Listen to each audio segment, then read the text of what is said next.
Obrigado, Ana Luísa, pelas informações no Expresso de Notícias. Agora a gente conversa com a terapeuta educadora emocional, além de protetora infanto-juvenil, a Gisele Bosco, para falar sobre o projeto Informar para Proteger. E a gente vai, inclusive ela já está na nossa live e vestida a caráter com a camisa laranja, porque entramos no Maio Laranja. Gisele, é isso?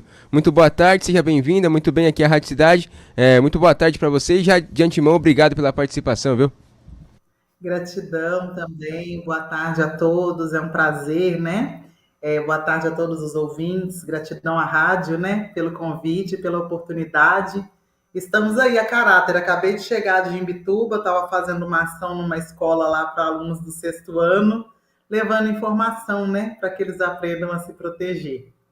Estamos aí na E é luta. justamente o nome do projeto, né? Informar para Proteger, já falando também em relação ao Maio Laranja. Conta tudo pra gente então, Gisele, o propósito desse projeto, o Proteger para Informar, já entrando também no Maio Laranja, que é tão importante, né, para conscientização, envolvendo principalmente o infanto juvenil, que é a parte que você cuida bastante. Você como terapeuta educadora, nos conte os detalhes. Então, eu comecei a me envolver com essa causa porque nos meus atendimentos, infelizmente, a maioria das pessoas que eu atendo foram vítimas de abuso sexual na infância ou na adolescência. E eu resolvi estudar sobre isso e vi que tem como fazer muito mais, não só para atender pessoas que são vítimas ou já foram vítimas, mas tem como ajudar a proteger e a prevenir, porque uma criança e um adolescente informados, eles conseguem perceber os sinais de perigo antes que o abuso aconteça. Então, eu atuo tanto com os pais e profissionais da infância, como com os alunos lá na base, levando informação, ensinando, né, pelo semáforo do toque, o que são as partes íntimas, quem pode, quem não pode tocar, quando, por quê e para quê, né? E para que eles fiquem atentos, né? Conto que geralmente quais são os hábitos, né, de possíveis abusadores, de procurar isolar a criança, procurar pedir segredo, né? Fingir que é um carinho, mas a gente sabe quando um toque ele é bom ou ele é ruim. Então a gente fala sobre o toque bom e o toque ruim, né? Ensina quem é a rede de proteção dessa criança, quem ela tem que recorrer. E a ideia é essa, né? Então, atuando na prevenção, eu sinto, né, que é como um dever cumprido, assim. Mas hoje, vamos dizer, mais 100 crianças hoje, no período da manhã e da tarde, vão saber a partir de agora identificar sinais de perigo, né, sinais de abusadores, o que elas estão fazendo ou deixando de fazer que estão colocando-as vulneráveis, para que elas possam se proteger, né, e conseguir escapar antes de um possível abuso, e também se houver uma violência, como elas podem lidar com isso, o que elas têm que fazer. Aí a gente reforça o Disque 100, reforça a importância de denunciar, de contar para um adulto de confiança, né? Para que outras crianças também sejam protegidas. Então a gente ensina que eles são multiplicadores também, para eles contarem, né, o que eles aprenderam. E agora, na sequência, eu mando para os pais, né, um informativo também em PDF, para que os pais possam dar continuidade, já que já teve essa abertura na escola para falar, porque a maioria dos pais não fala, não sabe como falar, ainda infelizmente existe muito tabu, e isso tem deixado as crianças vulneráveis, né? Não tenha dúvidas. E agora também, ô Gisele, para a gente pontuar, e acredito que isso seja trabalhado também nesse projeto Informar para Proteger, a questão da internet, né? Que é um agravante também. Eu acho que isso também é bastante conversado com você e os alunos, né? Sim, infelizmente, né, a internet hoje tem sido um facilitador, né, para a rede de pedofilia. Virou meio que um catálogo, né, onde eles encontram, eles procuram crianças e encontram ali uma vasta, né, quantidade e características de crianças que são, infelizmente, alvo, né, desses pedófilos. A rede de pedofilia, infelizmente, é uma rede muito unida e muito grande, por isso que nós precisamos aqui, como cidadãos comuns, né, não só um terapeuta, um educador, mas todos nós, né, e a rádio, vocês estão fazendo esse trabalho hoje de também serem multiplicadores nessa proteção.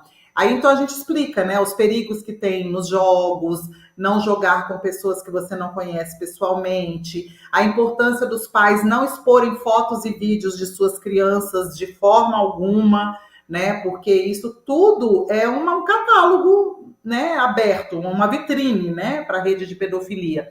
E a gente diz para eles que o ideal é não ter redes sociais, não ter celular até os 13 anos, até mesmo para o desenvolvimento, mas como a gente sabe que a realidade é diferente, então a gente fala da importância de eles pedirem para os pais colocarem, né, aplicativos que possam protegê-los, para eles contarem para os pais tudo o que acontece, não guardar segredo dos pais, deixarem os pais ver o que eles estão vendo, o que eles estão acessando, para que eles possam ser protegidos, porque eles não têm o conhecimento dos riscos que um adulto tem, eles não veem os perigos que um adulto vê.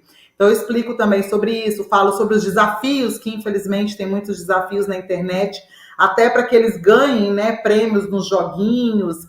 Tem pessoas maliciosas, né, que mandam eles fazerem algum desafio contra si ou contra outras crianças e adolescentes. Então a gente conversa no geral sobre tudo e a gente vê como eles estão desinformados e os pais estão desinformados em relação à proteção na internet e o que fazer num caso de abuso sexual também na internet, porque tem muitos casos de abuso sexual na internet, que o abuso sexual ele pode ser com ou sem toque, né? Então, infelizmente, assim, o que eu digo, a gente estuda para tudo, menos para ser pai e mãe, que é o que a gente mais deveria estudar. Então, existe como hoje em dia tem informação, se os pais quiserem, tem muitos recursos, né?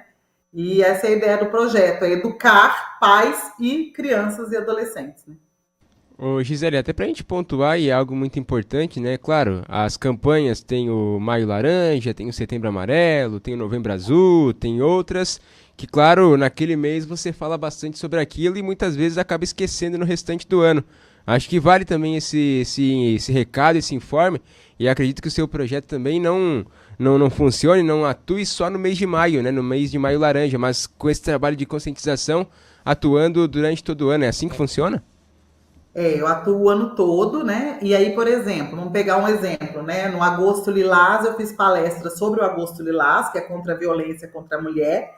Fixei mais ali, mas eu nunca deixo de falar de todos os outros tipos de violência e sempre incluo a proteção e prevenção ao abuso sexual infanto-juvenil, né? Para esses alunos.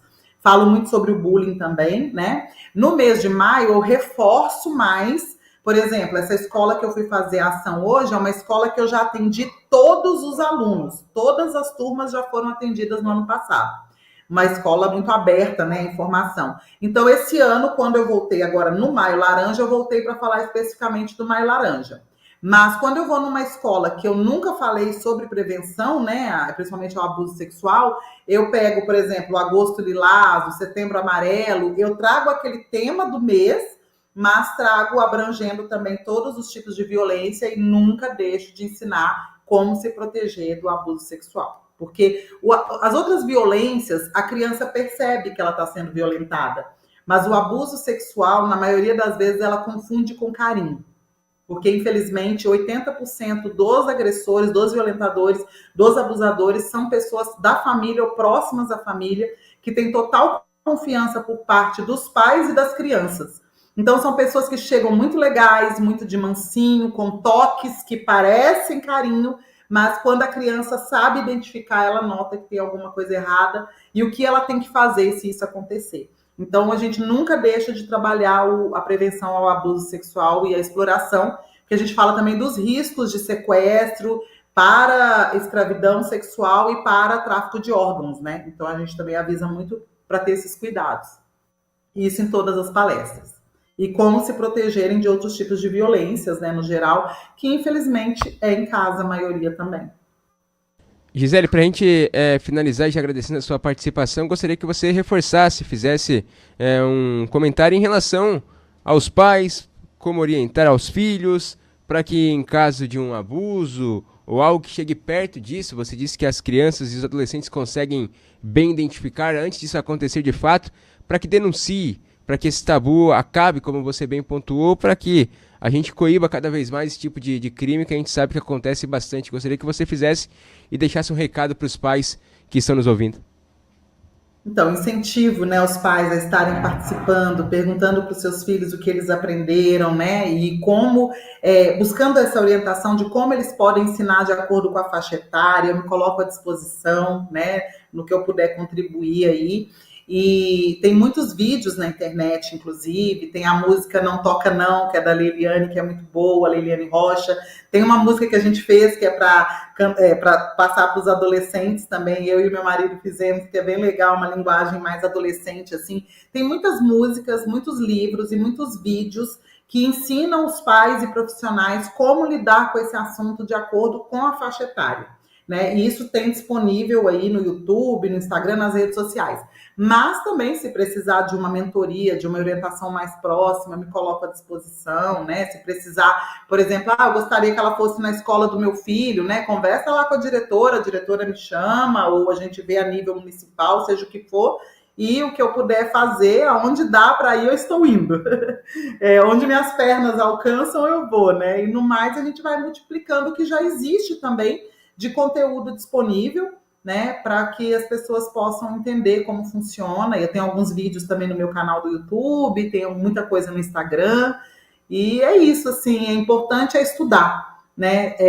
Eu acredito que se a gente não cuidar agora, daqui 20, 30 anos, a violência no nosso mundo, ao invés de diminuir, vai cada vez mais aumentar, porque essas crianças estão sendo muito assediadas e os violentadores estão tendo muito fácil acesso a elas, porque antes eles precisavam se deslocar, e agora, com um clique, eles conseguem acessar as crianças, né, que estão muito vulneráveis e desinformadas.